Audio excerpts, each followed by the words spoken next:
السلام علیکم ورحمۃ اللہ وبرکاتہ۔ الحمد للہ رب العالمین والصلاة والسلام علی رسولہ الکریم وعلی آلہ واصحابہ اجمعین، اما بعد فاعوذ باللہ من الشیطان الرجیم، بسم اللہ الرحمن الرحیم۔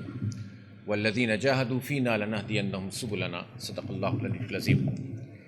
میرے انتہائی قابل احترام بھائیوں اور پورے شہر سے مختلف مارکیٹوں کی نمائندگی کرتے ہوئے تشریف لانے والے تاجر تنظیموں کے رہنما اور میری بہت ہی قابل احترام اور عزت مآب بہنوں، آج ہم یہاں ادارہ نور حق میں موجود ہیں۔ میں سب سے پہلے آپ سب لوگوں کا شکر گزار ہوں کہ آپ ہماری دعوت پہ یہاں پر آئے ہیں، اکٹھے ہوئے ہیں۔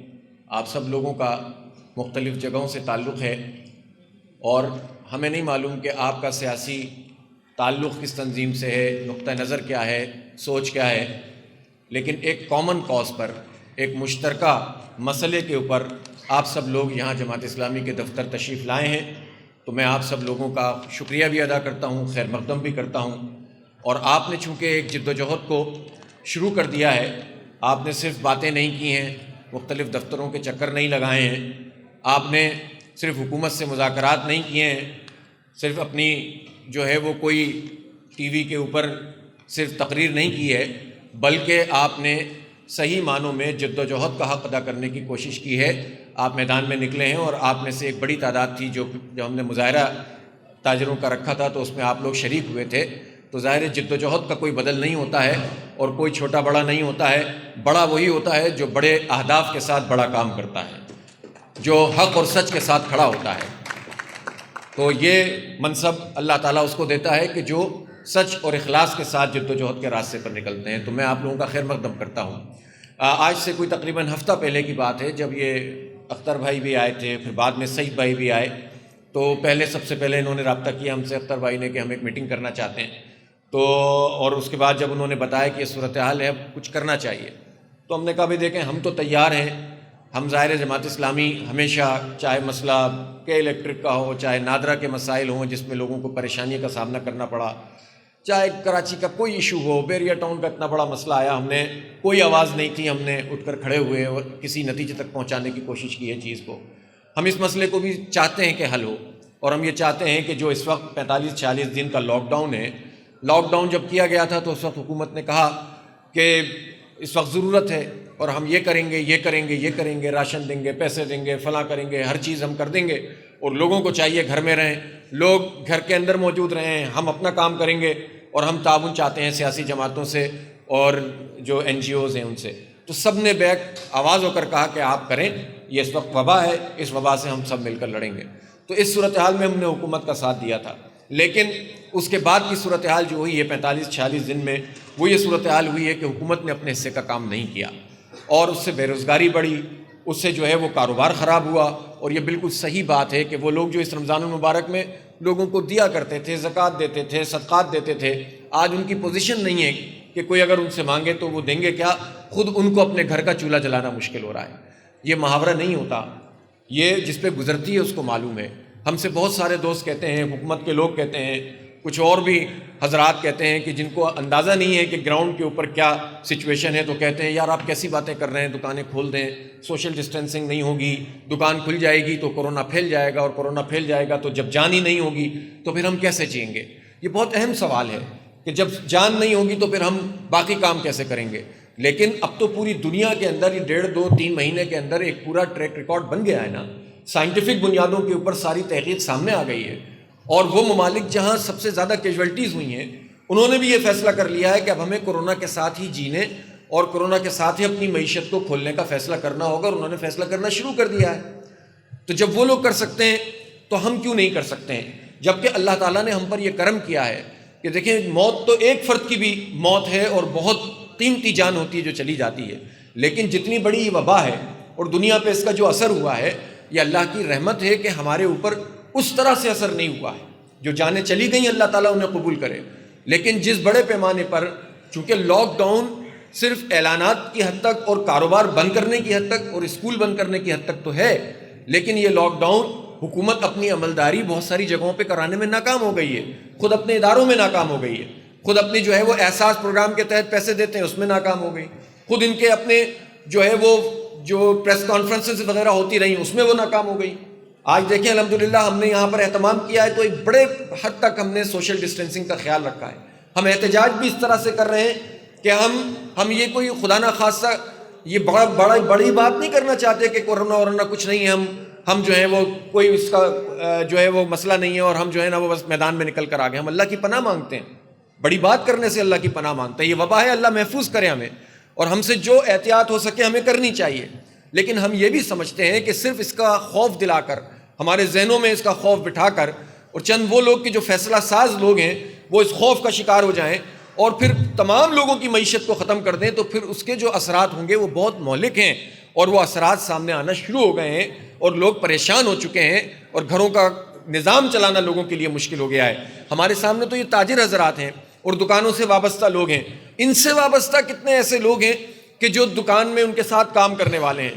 اس دکان سے وابستہ کوئی سوزوکی چلانے والا ہوتا ہے, کوئی لوڈر ہوتا ہے, کوئی مزدور ہوتا ہے, وہ سارے کے سارے گھر بیٹھے ہوئے ہیں. اب بس ان کا ایک کام رہ گیا کہ وہ لوگوں سے راشن مانگتے رہیں. اور کتنے لوگ ہوتے ہیں کہ جو راشن مانگنے کی بھی صلاحیت رکھتے ہیں, سفید پوش لوگ, اپنا کاروبار کرنے والے, دوسروں کو دینے والے. ان کے لیے بہت مشکل ہوتا ہے کہ وہ مانگیں کسی سے کہ ہمیں راشن دے دو یا ہماری ضرورت کو پوری کر دو. اور کوئی کتنی مرتبہ اس کام کو کر سکے گا جبکہ حکومت کوئی کام نہ کر رہی ہو, اس کی طرف سے کوئی ریلیف لوگوں کو نہ مل رہا ہو. تو ایسی صورتحال میں ان معروضی حالات کے اندر کوئی دوسرا راستہ نہیں ہے سوائے اس کے کہ مارکیٹوں کو کھولا جائے. ہم یہ سمجھتے ہیں کہ مارکیٹوں کو کھولنے کے نتیجے میں جو خوف ہے کہ افراتفری ہو جائے گی, رش لگ جائے گا. تو دیکھیں اب یہ حکومت اور تاجروں اور عوام تینوں کی ذمہ داری بنتی ہے. ہم ایک ایسی بات نہیں کرتے کہ بس جو ہو جائے اور دکان کھلنی چاہیے. 3 سطح پر یہ ذمہ داری پوری کرنی ہوگی. حکومت کا کام یہ ہے کہ جب بازار کھلے تو بازار کے مجموعی نظم و نسق کے لیے وہ اپنا کردار ادا کریں. یہ کہنا کہ تاجر کی ذمہ داری ہے, دکاندار کی ذمہ داری ہے, چھوٹی انڈسٹری چلانے والے کی ذمہ داری ہے کہ کسی کو کورونا نہیں لگنا چاہیے, اور اس کی ذمہ داری ہے کہ تھرمامیٹر اس کے پاس ہو, اس کی ذمہ داری ہے کہ ہر دکان کے اوپر گیٹ لگاؤ, یہ ممکن ہی نہیں ہے. اتنے پیسے ہوتے تو شاید یہ اتنا احتجاج کرنے کی طرف یا کنونشن میں آنے کا سوچتے بھی نہیں. یہ اگر ہو رہا ہوتا تو یہ پریشان نہیں ہوتے. ان کے پاس اب وہ سکت نہیں رہی ہے کہ یہ اس کام کو کر سکیں. یہ حکومت کی ذمہ داری ہے. ہم کہتے ہیں کہ SOP بنائیے, آئیے ڈیولپ کیجئے. جتنی آپ بات دکان کے اندر کی کرتے ہیں, میں آپ تاجروں سے پوچھنا چاہتا ہوں کہ حکومت اور آپ کے درمیان اگر یہ چیز طے ہوتی ہے کہ دکان کے اندر آتے ہوئے سینیٹائزر بھی دینا پڑے تو کیا آپ دینے کے لیے تیار ہیں؟ سب تیار ہیں. دیکھیں, حالانکہ ان کی ضرورت لائبلٹی نہیں ہے, لیکن یہ اپنا کاروبار کھولنا چاہتے ہیں. اگر حکومت یہ کہتی ہے کہ آپ اپنی دکان میں سوشل ڈسٹینسنگ کو 3 سے 4 فٹ کے فاصلے کو برقرار رکھیں گے تو کیا آپ اس کو مینیج کرنے کے لیے تیار ہیں؟ وہ پیچھے والے ہاتھ نہیں کھڑا کر رہے ہیں. آپ اس کے لیے تیار ہیں؟ یہ دیکھیں سب کے سامنے یہ لوگ یہ بات کر رہے ہیں. اسی طرح سے اگر یہ طے ہو جائے, یہ ہماری تجاویز بھی ہیں, اگر یہ طے ہو جائے کہ ایک مارکیٹ ہے تو اس مارکیٹ کا جو گیٹ ہے وہ مارکیٹ ایسوسیشن, ویسے تو حکومت کا کام ہے لیکن چلیں چندہ کر کے پوری مارکیٹ ایسوسیشن اس گیٹ کو لگا دے, 1 یا 2 گیٹ لگا دے, تو آپ یہ کر سکتے ہیں, اس کو کر سکتے ہیں. دیکھیں یہ خود اپنا سارا تعاون کرنے کے لیے تیار ہیں. تو پھر حکومت کا یہ کام ہے کہ وہ لائن نہ لگنے دے, پھر یہ حکومت کا کام ہے کہ وہ رش نہ لگنے دے, وہ چیزوں کو اس طرح سے مینیج کرے کہ جس میں مختلف قسم کا کاروبار مختلف طریقے سے کھولا جا سکے. دیکھیں اس وقت جو سچویشن ہے کراچی کی, پورے پاکستان میں تقریباً 2 ملین 20 لاکھ جو ہیں اس طرح کی سمجھ لیں دکانیں, کاروبار چھوٹے جو کہ ہماری اس سے چلتے ہیں وہ موجود ہیں اگر ڈیٹا. اور میں آپ کو ایک اور بات بتاؤں, اس وقت سندھ حکومت کے پاس وہ ڈیٹا ہی موجود نہیں ہے کہ جس کی بنیاد پر وہ کوئی سائنٹیفک ڈیزائن کر سکیں, کوئی سائنٹیفک SOP ڈیولپ کر سکیں. ان کے پاس تو اس وقت مزدوروں کا, جو فیکٹریوں میں کام کرنے والے مزدور ہیں, فارمل سیکٹر میں اور انفارمل سیکٹر میں, رجسٹرڈ لیبر اور نان رجسٹرڈ لیبر جو ٹھیکیداری نظام کے تحت کام کرتے ہیں, ان کا ہی ڈیٹا موجود نہیں ہے. اور یہ بات میں ایسے ہی نہیں کہہ رہا. چیف منسٹر کے ساتھ جو میٹنگ ہوئی اس میں لیبر منسٹر سعید غنی صاحب نے ہمارے سامنے بات کی کہ ہمارے پاس ڈیٹا نہیں ہے, جس کو نکالا گیا اس نمبر پہ فون کر لیں.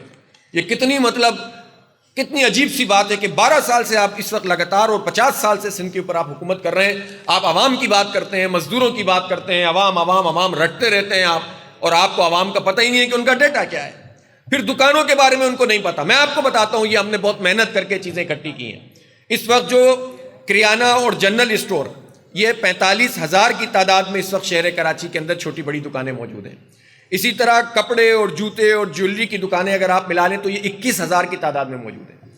یہ تندور اور ملک شاپ اور چھوٹے ریسٹورنٹ اور ہوٹل, یہ تقریباً بنتے ہیں 15,500 کی تعداد میں موجود ہیں. اسی طرح آٹو موبائل جس میں بیٹری، آئل، میکینکس، یہ 3,100 کی تعداد میں موجود ہیں. اسی طرح سے جو ہے اسٹیٹ ایجنٹ، پلمبر اور سول ورک اور کنسٹرکشن سے متعلق جتنی چیزیں ہیں یہ تقریباً 15,000 کی تعداد میں موجود ہیں. گویا کراچی میں 1,80,000 دکاندار ہیں اور چھوٹے کاروباری ہیں جو یہ کام کر رہے ہیں. اب آپ مجھے بتائیے کہ 1,80,000 لوگ، ان سے وابستہ ایوریج 5 لوگ 6 لوگ تو لگائیں گے نا. آپ چھوٹی دکان بھی ہوتی ہے، بڑا بھی ہوتا ہے، ایوریج آپ 6 لوگ تو لگائیں گے نا. تو آپ اس سے سیدھا اندازہ لگا لیں کہ کتنے لوگ وابستہ ہیں، پھر ان کے اپنے خاندان کتنے ہوں گے، یعنی 12-13 لاکھ. تو یہ سیدھا حساب بن گیا نا. اور پھر ہر ایک کا اگر 6 بندوں کا یونٹ ہے، گھر کا ایک یونٹ، ہم تو فیملی سسٹم، بعض تو ایسے 12-12 15-15 لوگوں کی کفالت کرنے والے لوگ بھی ہوتے ہیں. تو اگر آپ اس طرح سے لگا لیں تو کم از کم یہ تعداد 70-80 لاکھ لوگوں کی ہوتی ہے. یہ ہم ایسے نہیں ہواؤں کے اندر آپ کے تقریریں کر رہے ہوتے، ہم ان بنیادوں پہ بات کرتے ہیں. الحمدللہ یہ جماعت اسلامی ہے. اور میں یہ کہتا ہوں کہ سندھ حکومت اس ڈیٹا کو دیکھے اور اس کے مطابق سوچے کہ اب آپ نے اس میں سے کتنوں کو فیسیلیٹیٹ کیا ہوا، کتنوں کو نہیں کیا ہوا. آپ کہتے ہیں کہ لاک ڈاؤن ہے، کسی کو باہر نہیں نکلنا چاہیے، اس کے نتیجے میں مسئلہ پیدا ہو جائے گا. لیکن پولیس کو رشوت دے کر دکان کھل سکتی ہے. کھل رہی ہے کہ نہیں کھل رہی ہے مجھے بتائیں آپ. پولیس کو رشوت دے کے کوئی کھولتا ہے نہیں کھولتا ہے؟ کھل رہی ہیں نا دکانیں. اس کا مطلب یہ ہے کہ وہ پھر آپ کا فلسفہ کہاں چلا گیا؟ وہ پھر اس سے کورونا کا مسئلہ نہیں پیدا ہوگا. تو ہمارا جو مطالبہ ہے وہ یہ ہے کہ ایس او پی کے مطابق، قابل عمل ایس او پی کے مطابق یہ کاروبار کھولا جائے. اور ایس او پی پر عمل کرنے کے لیے ہمارے تمام تاجر تیار ہیں. آپ لوگ تیار ہیں تو ہم اس مطالبے کو بھرپور طریقے سے پیش کرتے ہیں. دوسری بات یہ کہ آج اگر پرائم منسٹر نے اعلان کیا ہے، اس سے پہلے 4 صوبوں کے ساتھ ان کی میٹنگ ہوئی، اس کے بعد نیشنل کون سی کنسلٹیشن والی میٹنگ تھی وہ ہوئی، آج انہوں نے قوم سے خطاب کیا. اب یہ فٹ بال دوبارہ سے جو ہے وہ صوبائی حکومتوں کے پاس پھینکی جائے گی، صوبائی حکومتیں دوبارہ وفاقی حکومت کے پاس پھینکیں گی. ہمیں اس طرح سے آپ خوار نہ کریں. سیدھی بات ہے، 9 تاریخ سے جس طرح پرائم منسٹر نے اعلان کیا ہے، اب ساری مارکیٹیں 9 تاریخ سے کھلنی چاہیے، سوشل ڈسٹینسنگ کو برقرار رکھتے ہوئے، ایس او پی کو برقرار رکھتے ہوئے. تو 9 تاریخ سے آپ کھولنے کے لیے تیار ہیں کہ نہیں تیار ہیں؟ آپ یہ بتائیے. اگر آپ 9 تاریخ کو کھولنے کے لیے تیار ہیں تو انشاءاللہ آپ 9 تاریخ سے کاروبار کھولیں گے. اور اگر حکومت نے اس میں مداخلت کی تو لا اینڈ آرڈر کی ذمہ داری پھر حکومت کی ہوگی، ان تاجروں کی نہیں ہوگی. اس لیے کہ ہم اپنا حق مانگ رہے ہیں، کوئی بھیک نہیں مانگ رہے. آپ کیوں بھکاری بنانا چاہتے ہیں؟ میری بہن نے بالکل ٹھیک بات کہی کہ آپ یہ چاہتے ہیں کہ ہم محنت کرنے والے، مزدوری کرنے والے آپ کے آگے ہاتھ پھیلانے والے بنے. ہمیں نہیں چاہیے آپ کی امداد. آپ دے بھی نہیں سکتے، آپ کے پاس اہلیت ہی نہیں ہے، آپ پہ صلاحیت ہی نہیں ہے. آپ کرپٹ اور لوٹ مار عناصر کا ایک ٹولہ ہے جو ہمارے سروں پر مسلط ہیں. یہ نظام کرپشن کا نظام ہے، لوٹ مار کا نظام ہے. یہ چوروں اور ڈاکوؤں کے اوپر مشتمل پورا سسٹم بنا ہوا ہے جس میں لوگوں نے اپنی اپنی جگہیں بنائی ہوئی ہیں. آپ نہیں ڈیلیور کر سکتے تو ہمیں خود کمانے دو اور خود کھانے دو، اپنے بچوں کا پیٹ پالنے دو، اپنے گھر کا چولہا جلانے دو. ہمارے راستے میں رکاوٹ نہیں بنو. ہم کب تک جو ہے وہ آپ کی ان باتوں کو دیکھیں گے؟ میں حکومت سے بھی کہتا ہوں، لا انفورسنگ ایجنسیز سے بھی کہتا ہوں، جب نیشنل کمانڈ کی ایک میٹنگ ہوتی ہے اور اس میں آرمی بھی موجود ہوتی ہے، اس میں پولیس بھی موجود ہوتی ہے، اس میں تمام سیکٹر کے لوگ موجود ہوتے ہیں، اور جب وہاں یہ فیصلہ ہو جاتا ہے کہ کاروبار کھلے گا تو اب آرمی کو یہ بات سمجھنی چاہیے، رینجرز کو سمجھنی چاہیے اور سندھ کو اور پولیس کو سمجھنی چاہیے کہ کاروبار کھولنے میں اب کوئی رکاوٹ کسی لا انفورسنگ ایجنسیز کی طرف سے نہیں آنی چاہیے. جب آپ خود فیصلہ کرتے ہیں تو خود کیسے لوگوں کو پکڑنا شروع کر دیتے ہیں؟ اور حکومت اگر روکنے کی کوشش کرے تو ان سب کو حکومت سے بات کرنی چاہیے کہ آپ یہ کیا تماشا مچانا چاہتے ہیں.